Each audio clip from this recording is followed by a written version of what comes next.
bags, bags, bags, bags, bags, bags, bags, bags. Those are a little, this is not just a bag, this is a bag.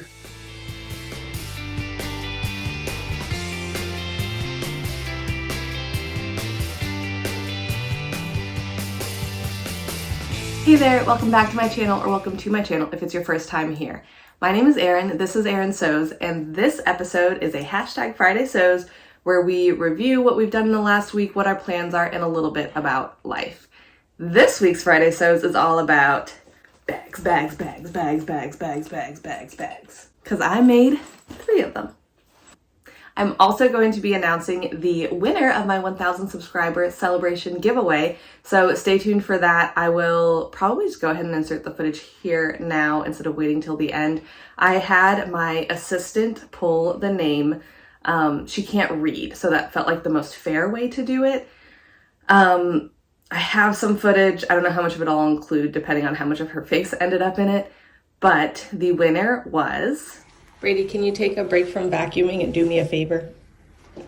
Can you pick one piece of paper?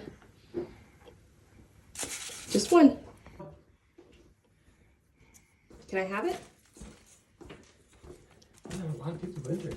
Yeah. That's great. Okay, sorry, we already picked one. Just one for DJ. Oh, this was not a good idea. And the winner is... Twyla Osterkamp, 2467. Oh, and she wants the Noodlehead making backpack. Well, congratulations, Twyla. So yeah, Twyla, go ahead and shoot me an email at contacterinsews@gmail.com, letting me know if you want the hard copy or the PDF. I don't remember if that was in your comment, and your address and stuff, and I can make sure that that finds its way to you. Congratulations, and thank you to everyone who entered the giveaway. There will be more in the future. I think it's a really fun way just to celebrate all of you who make my channel what it is. As I already mentioned, this week was all about the bags. I made 3 bags. I did also work on a t-shirt for my husband, but it was really all about the bags. So let's start with the Noodlehead making backpack. This is the mini size. I made it in this canvas that I found on Etsy. It's one of those shops that custom prints, or they have a bunch of designs you can pick from, but they print on demand basically onto whatever fabric you want. So this really cute turtle one came from Etsy. I'll link it below. I really, now that I've worked with it and everything, really enjoyed it. No issues. There's a little bit of a funny smell when you iron it. I think that's just from the ink, but nothing now that it's not being ironed. I think it's just when it gets hot. And then on the inside, I used this really fun flamingo fabric that I found at Joann's. The webbing came from Amazon, as well as the zipper. I used continuous zipper tape, and then the hardware I think came from Hobby Lobby for the straps. So that is where everything came from. Now the pattern itself is a Noodlehead pattern. I bought the PDF, and it comes with the full size as well as the mini size, which is what this is. I will say it is still a little big for my daughter. She's gonna be 2 this summer.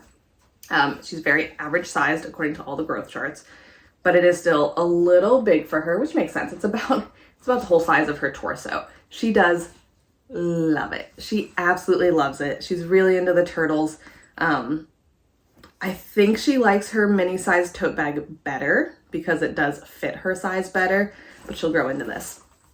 In terms of the construction, it was so easy. I'm glad I started off with this bag. This was my first legitimate bag making experience.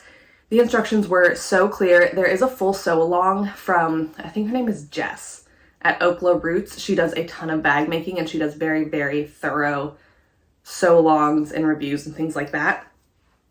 I knew it was there and I was ready to reference it if needed, but I didn't need to. This was so easy. The one place I probably would have needed to reference it was when I was doing my bias bound seams, because those are a little, but they're on the inside and it's for a toddler. It is definitely an area of improvement for me in my bag making. Everything else was a dream, was so easy, no issues. Even like inserting this back zippered pocket and everything, this was fun. Straight up fun to put in. All of it was really, really fun. I did have a very happy accident here on the front. So I planned for this turtle to be in the middle, and that worked out really well. Then here, this is a separate piece, and it just happened, well, you can see it, to line up so incredibly well and pattern match right there. It doesn't match down to the like zipper cover, but this right here matched, which that was a very happy accident. In a very unhappy accident, a couple turtles got decapitated for this pocket. This is the alternate front pocket. So it's either, I think, like a sleeve pocket or something on the front. I don't think it has a zipper. It may. This is the alternate pocket, and it's kind of like a cargo pocket. It has a gusset so that you can put more stuff in there. And it is lined. But anyway, back to our unfortunate accident with the turtles. A couple of them got decapitated right there, which is a little sad, but the print is busy enough. I don't think it's super noticeable. And this is so perfect. And I couldn't believe when that worked out so perfectly. I think, the other thing I do want to say with this is there are no templates. You just cut a bunch of rectangles. It's really, really great in that way. You don't have to print anything out. I did print the instructions out since it was my first time making a bag and I wanted to be able to see them physically. But in terms of what to cut, it just lists sizes that you need to cut. I didn't see in my head exactly how it was going to come together. So the instructions are listed by like height and width, or width and height, I don't remember. But in terms of a directional fabric, which this is, it all worked except for the sides. Let's see, I would really have preferred the gussets on this to have the directionality horizontal on the sides instead of being vertical like this, if that makes sense. I wanted the turtles swimming this way. So on the top, it would have been them swimming like back to front or front to back, and the bottom would have been the same, but I would have preferred that to them swimming up and down the sides. So instead of cutting it, it was a really wide, short piece in terms of being on the grain. I would have rather had it be a really tall, thin piece on the grain. Hopefully that makes sense. Just a note for next time. I think I made a note of it on the pattern so that next time I do it, I can think about that if it's directional. I did end up wearing it the other day. We went to a Touch a Truck event where they had fire trucks and ambulances and police cars and school buses and city buses and like everything you could possibly want to touch. They had like the tree cutting, cherry picker, like so much stuff. Anyway, I wore it when we went there because I ended up carrying her a lot. And I will say this, where this rectangle ring is, ended up kind of bunching like this and doing this sort of a thing. So that's kind of annoying. I was thinking maybe of taking my zipper foot and trying to at least secure this one a little bit by stitching really, really close to the ring, but I can't do that with this one or else it's not adjustable. So that is kind of my only schmeh thing about actually using it so far. I either need to do research or have a very kind person in the comments tell me what I can do about that if there is something to be done. But yeah, other than that, great backpack. So much fun to make. Highly, highly recommend. If you've never made a bag before, this is a great one to start with. Next, I made a bag for my cross stitch. This is the Piecekeeper from by Annie. It is a free pattern. It has you do mesh, but I just did this vinyl instead. Has a little handle. Also a really fun pattern to sew. I had so much fun with it. One thing I did not mention with the Noodlehead backpack was the advantage of using continuous zipper tape instead of a pre-bought size zipper is that I could make the zipper double-headed, which is really, really nice. I just really prefer double-headed zippers. So I used the same zipper tape for here, and then the background fabric was, I think, a remnant at Walmart, and then this fabric came from Hobby Lobby. So really, really fun to sew. I did not have the by Annie Soft and Stable. I think it's a type of batting. It's like a bag making interfacing batting type thing that they sell. So I just used regular batting. And yeah, like I said, I subbed the vinyl. It was so fun to make. And I feel like it came out really neatly finished. Yeah, it was a total joy. It is a little big for what I need, honestly. So I think if I make it again, I would make it significantly smaller and maybe eliminate the handle. I don't really use the handle, at least not so far. It's nice to have it there, I guess, just in case you need it. But I could get away. It really just needs to be big enough for the hoop. And I could buy a smaller hoop if I need to, because I would love to be able to carry it in my Bumbastic bag. And it fits if I like really fold it over and squeeze it in, but a smaller bag would be better. I have not yet made anything to carry my little floss bobbins in. I want to make a kind of one sheet or double-sided sleeve situation where I have little pockets to put all the bobbins in. I think that would be a really nice way to organize it, but I have not done that yet, much to Brady's dismay, because she called this bag trash previously. Strong opinions, but I will do that probably when we get back from our trip. Next, I made the Bumbastic bag. This is from Dora, Creadora on Etsy. She has 2 items in her shop. She has this Bumbastic bag and then a smaller version that is the not so Bumbastic bag. If you buy one, they send you an automatic coupon for 50% off of an item in the shop. And at that point, the only other item is either the big bag or the little bag that you didn't already purchase. So it's buy one, get one half off, which is really great. I went ahead and bought both. I made the big one first. As I said before, this is not just a bag. This is a bag. It's huge, which is what I wanted. I used it the other day and it fits pretty much everything I need. Like I said, the cross stitch fits, but I need it to be in a little smaller bag. My water bottle, my keys, everything fits in there. Now, I am very glad that I did not do this first. I'm glad I did the Noodlehead making backpack first to give myself some confidence, because if I had done this one first, I would have been very discouraged.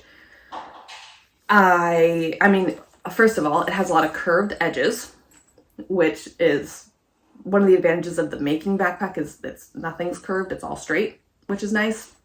But the other thing is, only the main pocket is lined. The outer pockets, there's this front one and then this back one, are not. And in the instructions, it does say if you want a fully lined pocket, attach lining now. But I don't have enough experience to... The back one, I think I probably could have figured out. But the front one is multiple pieces. It is 1, 2, 3 pieces that all come together. And the first thing you do is assemble this front piece. So when it was like, just attach a lining now, I was like, I don't know what you want from me for that. So in the future, I do think I will fully line it. And I do think I'll make this bag again. Definitely probably the smaller one at some point. But yeah, I wish I had just had you cut those pieces and do it. Like, why would you not want a fully lined bag? I feel like it would be better to give you the instructions and the fabric requirements and everything for the fully lined, like every pocket to be fully lined, and then you can choose to eliminate it. I do think on the pattern she said, if you want fully lined pockets, you need this much more fabric, to her credit. On the inside, you just have 2, well, it's supposed to be 1 big pocket, and then she says you can sew down the middle if you want. I decided to make it kind of 1/3 and 2/3, which is just nice to have. This fabric came from Joann's. The canvas on the outside was from Joann's. I got it on clearance. And then I think this inner fabric was Hobby Lobby. And then yeah, I will say my bias bound seams turned out way better on this one. It cheated a little bit, but that's fine. The hardware also came from Hobby Lobby. It's like the only place I can get bag hardware now that Joann's doesn't have any and is closing. But that I chose antique brass, I think. Used the same zipper again, this zipper that never ends. I really, really have liked using the continuous zipper tape. I do need to learn how to do a zipper stop with fabric.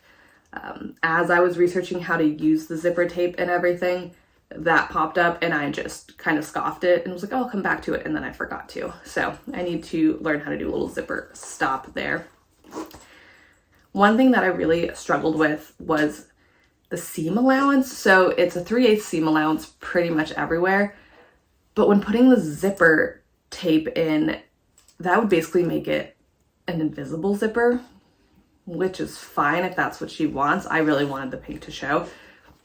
So I put it in with a 1/4 inch seam allowance instead, which obviously made, I put 2 zippers in.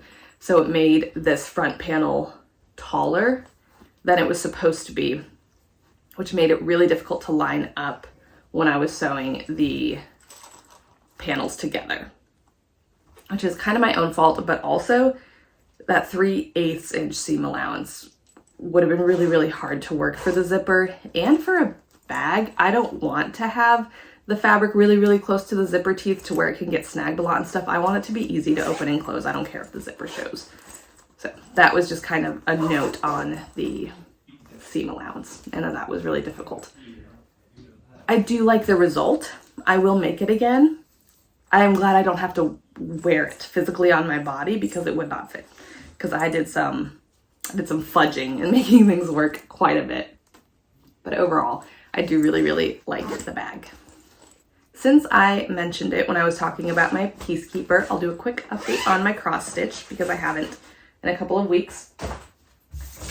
This is Hello Petal from Caterpillar Cross Stitch. They have a tree for every season, and this is the one for spring. I'm so close to being done, you guys. I just have to finish this last little bit on the bottom. I really wanted to finish it before we go on vacation, but we're leaving Saturday, and I have quite a lot left. It doesn't seem like that much, but we're leaving tomorrow. I have quite a lot left. So I'm trying to decide if I want to bring this and the floss for it and everything so I can finish it before I start the summer tree, or if I just want to bring the summer tree and get started. We're gonna be at the beach, so summer tree feels accurate. That's why I'm not bringing my knitting. I thought about bringing knitting, but then the thought of knitting a sweater at the beach felt wrong. So I think I'm just gonna bring cross stitch. But I'm like, is it worth bringing it to finish it? Or should I just bring the summer tree and get started on that and finish this when I get back? I think that's what I'm going to do, just so it's less stuff to keep track of and bring. But I don't know, it'll be a game time decision as I'm walking out the door probably. The summer tree is Hello Sunshine. Oh, I can't show you this, can I? Ooh. I'll have to edit out that other section. So yeah, if editing is choppy, it's because I realized I can't show you the actual cross stitch pattern and I showed you the Hello Petal one. Hopefully I can just like throw a picture of it over the pattern while I'm talking. And then now I'll put up Hello Sunshine, which is the summer one. I have it all kitted up and it'll be on 14 count Aida. They both are with DMC floss. Can you tell that floss tube is now in my YouTube algorithm? That is my only plan for the next week. I am going to try to get Brady's new look dress done tonight. This is new look 6725. We are not leaving till tomorrow morning, which gives me today and tonight to maybe finish this for Brady. There's really not a lot left, but every time I've come in here, I don't want to touch it. I don't know what it is about it. I just don't want to touch it. But I need to. I want to get it done for her so she can match Adam and I. There's really not a lot left. I do not know what my issue is. This is just the project that for some reason I cannot make myself finish. But I will. I will. Today I will. Hopefully. That's my only plan in terms of actual sewing, is to try and get that done before we leave tomorrow. Other than that, it'll be all cross stitch. that does it for this week's episode of Hashtag Friday Sews. I will see you next week for a video going over my 2024 sewing goals and how I've been doing through the first quarter of the year with those. There will not be a Friday Sews, probably. I'm just gonna go ahead and say there's not going to be one. So then I will see you the following Wednesday with another video. Thank you so much for joining me. Let me know what you are up to in the sewing room or outside of the sewing room or whatever. If you want to talk to me more one-on-one or send me pictures of what you're working on, I do have an email listed down in the description box. It's contacterinsews@gmail.com. And I've been able to connect with some of you through email, which is just really, really nice. It's nice to talk to you a little more, I was gonna say face-to-face, but it's not face-to-face, a little more one-on-one and see what you've been working on, because you tell me in the comments, but it's totally different to actually see it. And I really like that aspect of having an email. That does it for today, guys. Have a wonderful weekend, and I will see you next week. Bye.